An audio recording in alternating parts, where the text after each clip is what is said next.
कौन लोग हैं जो आसिम अजहर की रेपुटेशन खराब करना चाहते हैं, और क्या इंजीनियर मोहम्मद अली मिर्जा और मुफ्ती तारिक मसूद के दरमियान मुकाबला होने वाला है, और नदीम नानी वाला क्या ड्रामा क्रिएट कर रहा है अनस अली के खिलाफ। खुश आमदीद सलाम, मैं हूं मोटिफाइड और आज मेरे पास आप लोगों के लिए काफी ज्यादा अनबायस्ड न्यूज है, तो वीडियो के एंड तक लाजमी देखना। 5वें नंबर पे हम सबसे पहले बात कर लेते हैं मेटा प्लेटफॉर्म के बारे में, जो कि कल ऑल ओवर द वर्ल्ड बंद हो चुका था। मींस कि उनके सर्वर्स डाउन हो गए थे, जैसे कि इंस्टा, फेसबुक और व्हाट्सएप वगैरह, जिसके बाद काफी लोगों ने ये मिसअंडरस्टैंडिंग पैदा हो गई थी कि स्पेशली पाकिस्तान में कि सोशल मीडिया सर्विसेज पाकिस्तान में बैन हो चुकी हैं, क्योंकि आपको मालूम होगा कि पाकिस्तान में पहले से ये न्यूज फैली हुई है कि एक रेजोल्यूशन पेश की गई थी सोशल मीडिया को बैन करने के लिए। और बाकी ऑन दी अदर हैंड काफी ज्यादा मार्क जकरबर्ग का भी ट्रोल कर रहे थे, जो कि सीईओ है मेटा के, और वहां की सर्विसेज क्योंकि उनकी बंद पड़ी हुई थी, तो लोग ये कहते कि वहां इनकी सर्विसेज बंद पड़ी हैं और यहाँ पे मार्क जकरबर्ग जो है अनंत अंबानी की शादी एंजॉय कर रहे हैं। इसके अलावा फेसबुक ने भी इस बग को नोटिस में लिया और ये कहा and we are back, so sorry for those who are unable to access Facebook earlier today. चौथे नंबर पे हम काफी इंटरेस्टिंग एक बात करने वाले हैं नदीम नानीवाला, अनस अली और हसन हमीद के बारे में। तो उनके दरमियान में कंट्रोवर्सी चल रही है। तो एक्चुअल में हुआ ये कि आपको नदीम नानीवाला या अनस अली को फॉलो करते हैं तो आपको ये बात तो मालूम होगी कि कुछ टाइम पहले अनस अली जो कि अपनी शॉपिफाई वगैरह के कोर्सेज बेचते हैं और नदीम नानीवाला जो कि आईफोन्स की गिव अवे करते हैं, इन दोनों का कोलैब हुआ। इसके बाद ये हुआ हाल ही में नदीम नानीवाला की जानिब से एक कंट्रोवर्शियल वीडियो आई जिसमें उन्होंने ये बताया कि अनस अली ने मुझ पर ब्लैकमेलिंग का इल्जाम लगाया है कि मैंने उससे 1 करोड़ रुपए मांगे हैं, लेकिन अनस अली ने नहीं दिए। और ये अफवाह लोगों में फैला रहा है कि नदीम नानीवाला ने मुझसे 1 करोड़ रुपए मांगे हैं, लेकिन मैंने शटअप कॉल दे दी। लेकिन दूसरी तरफ नदीम नानीवाला ने यह बताया कि अनस अली अपने फेक कोर्सेज बेचता है और लोगों को बेवकूफ बना रहा है। और दूसरी तरफ ये जो लोग अपनी ईट्रोन गाड़ी दिखाकर फ्लैक्स मारने की कोशिश करता है, वो भी इसकी अपनी नहीं है बल्कि इसके दोस्त की है, और चार्ज करने के लिए मेरे घर लाता है। और यही नहीं, इसके अलावा उन्होंने ये भी कहा कि इसको फेम सिर्फ मेरी वजह से मिली थी, और ये एक स्कैमर है जो कि फेक शॉपिफाई पे कोर्सेज बेचता है। और ये कह रहे थे कि ये सारा कुछ करने के बाद वो लोगों के साथ स्कैम करता है, और अब वो क्या करने वाले हैं वो भी मैं आपको बताता हूँ। उन्होंने कहा वो इनके खिलाफ कानूनी कार्रवाई करने जा रहे हैं। क्या कहा आप लोग खुद सुन लें। मुझे कोई एक बंदा सामने आ जाए, कोई एक बंदा सामने आ जाए जो कह दे कि नदीम नानी वाले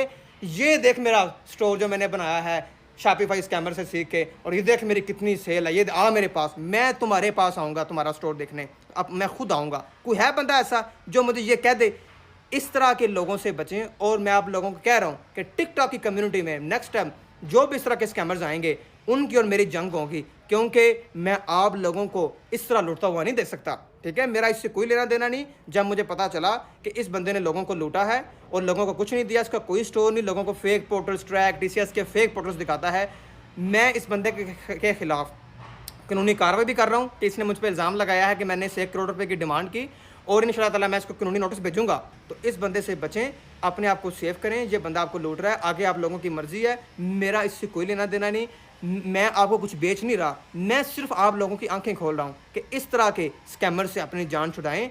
जिन लोगों ने पैसे दे दिए हैं इससे अपना रिफंड लें। अगर रिफंड नहीं देता, ये आप लोगों को थ्रेट करेगा, आपने फ़ोन करेगा कि नहीं रिफंड, ये रिफंड नहीं देगा, आप अपनी फैमिली के साथ इसके ऑफिस जाएँ, इसके ऊपर कानूनी कार्रवाई करें। इंशाल्लाह ताला मैं भी इसके ऊपर कानूनी कार्रवाई कर रहा हूं, और इंशाल्लाह आप अपने आप को महफूज रखें। So on the other hand Anas Ali ने भी इस वीडियो का भरपूर जवाब दिया। उन्होंने ये कहा कि नदीम नानीवाला को मैं 30 लाख दिए हैं क्योंकि उसके 70 लाख का नुकसान हुआ है। बाकी अनस अली ने कुछ वॉइस रिकॉर्डिंग्स भी शेयर की जो कि आप लोग खुद सुन लें। तो ये जो बंदा है ये मुझे कह रहा है कि अनस अली एक स्कैमर है, तो मैंने कहा इस पे जवाब दे ही देते हैं। तो 14 जनवरी 2024 को हम पहली दफ़ा मिले थे, जो कि क्यों मिले थे, क्योंकि मैंने 26 दिसंबर को ई-ट्रॉन GT खरीदी थी, मैंने वीडियोस लगाई, ई-ट्रॉन GT की वायरल हुआ। 24 जनवरी को हम बैठते हैं फेज 3 हेली टावर सब्सक्राइबर थे जो कि 12,000 के ग्रुप के अंदर है, उसके वकार लगा के तो वो इसलिए किस ग्रुप में अपना क्रिप्टो के ग्रुप में वो लोगों से पूछ रहा है भाई क्या हुआ आपको, वो कहता है भाई वो नानी वाला तो शॉपिफाई से इतना ले लिया, यहाँ तुम्हें मिलती कुछ नहीं।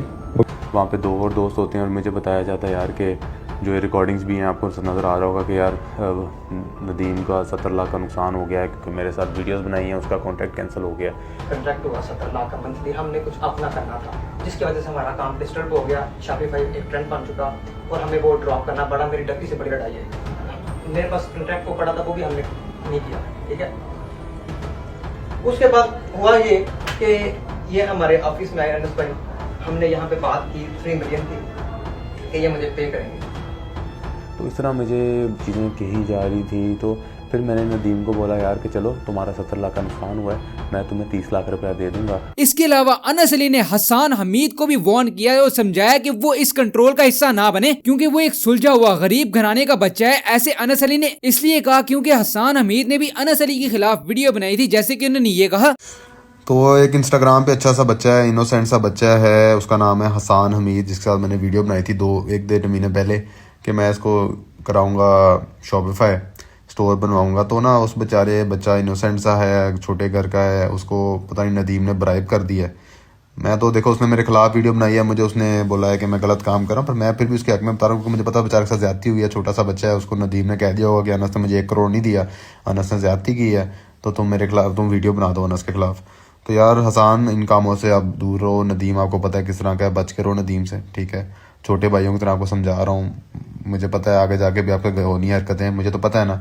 अब आप उसे कर रहे हो, आई होप दरवाज़ा लॉक करके सोए हो, क्योंकि आपको पता है वो किस तरह की हरकतें कर सकता है, because everyone knows who he is iPhone वाला, फेक आईफोन वाला, #फेक आईफोन वाला। तीसरे नंबर पे अगर स्कैमर्स की बात हो ही रही है तो अब हम आगे बात कर लेते हैं एक स्कैम के बारे में जो कि जुल्करनैन सिकंदर के साथ हो चुका था, जिसके बारे में बताते हुए जुल्करनैन सिकंदर ने एक व्लॉग अपलोड किया जिसमें उन्होंने ये बताया कि उन्होंने हाल ही में एक कार बाई की थी, जिसका उन्होंने व्लॉग भी बनाया था। लेकिन अब उसके साथ हुआ कुछ ये कि कार के पेपर वर्क करने के बाद जिसके लिए वो एक्साइज ऑफिस गए थे, वहां जाकर उनको पता ये चलता है कि वहाँ गाड़ी की जो इनवॉइस निकली है वो निकली ही गलत है, यानी कि वो नकली निकली है, गलत भी नहीं कह सकते। और अगर इनवॉइस नकली होती है तो गाड़ी जो वो कभी रजिस्टर्ड नहीं हो पाती है। लेकिन उसके बाद उनके साथ एक गुड लक ये हुई है कि जिनसे उन्होंने गाड़ी ली थी वो उनके करीबी दोस्त थे, उन्होंने सारा मामला सॉर्ट आउट हो चुका है। बाकी उनका इस चीज पर क्या रिएक्शन था आप लोग खुद ही देख लें। और मुझे उस टाइम पे लग रहा था, जो कंफर्म है लाली, राइट, मुझे और इसे दोनों को लग रहा था कि हमारे साथ हो चुका है स्कैम ब्रो, और हम लोग लुट गए हैं, फुट गए हैं तकरीबन। हमारी सिटियां गुम हो गई थी, सीटियां गुम हो गई थी,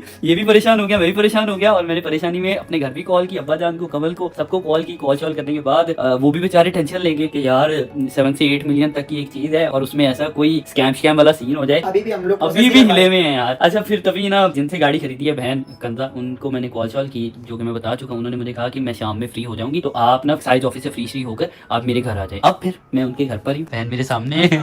वालेकुम अस्सलाम। इनके भी मेरी डाउन हो गई है ना? है, आपकी भी एनर्जी, हमारी भी पिछले 5-6 घंटों से डाउन ही चल रही है। मतलब 2 से लेकर अभी आप फ्री हुई है शायद 7-7:30 बजे, और हम लोग आपकी तरफ आए हैं। और मेरे में बिल्कुल भी हिम्मत नहीं थी कि मैं व्लॉग करता। ये मुझे हौसला दे रहा है, घर वाले हौसला दे रहे थे। मैं कह रहा था यार अमाउंट बहुत बड़ी है, मतलब कोई पंगेबाजी ना पड़ जाए। अब हम दूसरे नंबर पे बात कर लेते हैं इंजीनियर मोहम्मद अली मिर्जा और मुफ्ती तारिक मसूद के बारे में। तो हाल ही में मुफ्ती तारिक मसूद एक अपडेट देते हुए उन्होंने ये कहा कि बहुत जल्द उनके और इंजीनियर मोहम्मद अली मिर्जा की एक रिएक्शन सीरीज आने वाली है, जिसमें वो इल्मी किताब की हकीकत के ऊपर बात करेंगे। तो लेट्स सी कि ये सीरीज कैसी होगी और हमें क्या सीखने को मिलेगा। लास्टली पहले नंबर पे हम बात कर लेते हैं आसिम अजहर के बारे में। तो हाल ही में आसिम अजहर का एक इवेंट होने वाला था लाहौर में। तो हुआ ये कि उनकी मैनेजमेंट ने एक फेक नोटिफिकेशन जारी किया ये कह के कि आसिम अजहर अवेलेबल नहीं होंगे, इसलिए वो शो पोस्टपोन करने वाले हैं। जिस पर रिएक्ट करते हुए आसिम अजहर ने ये कहा कि ये सब झूठ है, कि मैं इस इवेंट के लिए अवेलेबल नहीं हूँ, ये 100% झूठ है, मैं 100% अवेलेबल हूँ। और इसके अलावा आसिम अजहर ने ये बताया कि उनको इस हवाले से बहुत ज्यादा मैसेजेस आ रहे हैं कि आपके पास शो पोस्टपोन क्यों किया गया है। और उन्होंने इसके बारे में सारों को एक्सप्लेन करते हुए ये कहा, just to let my fans know the show that was supposed to happen tonight in CMH Lahore was postponed, cancelled by the institute itself last minute. My team and I were 100% available to perform. Institutes and organizers should refrain from creating such untruth facts that damage an artist's reputation. My real ones know I would never pull out from a show that we have committed to. That too last minute. I wonder what they are trying to hide from us and the public. LOL. ये एक और story थी जो इनसे पहले आई थी, जो कि आप लोग देख सकते हैं, और अगर आप लोगों ने पढ़नी है तो पोस्ट करके पढ़ सकते हैं। अचीवमेंट्स में हम बात कर लेते हैं जुल्करनैन सिकंदर के बारे में। तो उन्होंने कंप्लीट कर लिए 2 million subscribers, so many congratulations to them. Anime news में हम बात कर लेते हैं विंड ब्रेकर न्यू विजुअल और पीवी ब्रॉडकास्ट हो रही है 4 अप्रैल से। और lastly Date A Live season 5 जो है वो स्केड्यूल हो चुका है अप्रैल 10 के लिए। तो बस अभी के लिए मेरे पास इतनी न्यूज थी। अगर आप लोग वीडियो पसंद आए तो लाइक कर देना। मैं आप लोगों से मिलता हूँ अगली वीडियो में। अल्लाह हाफिज।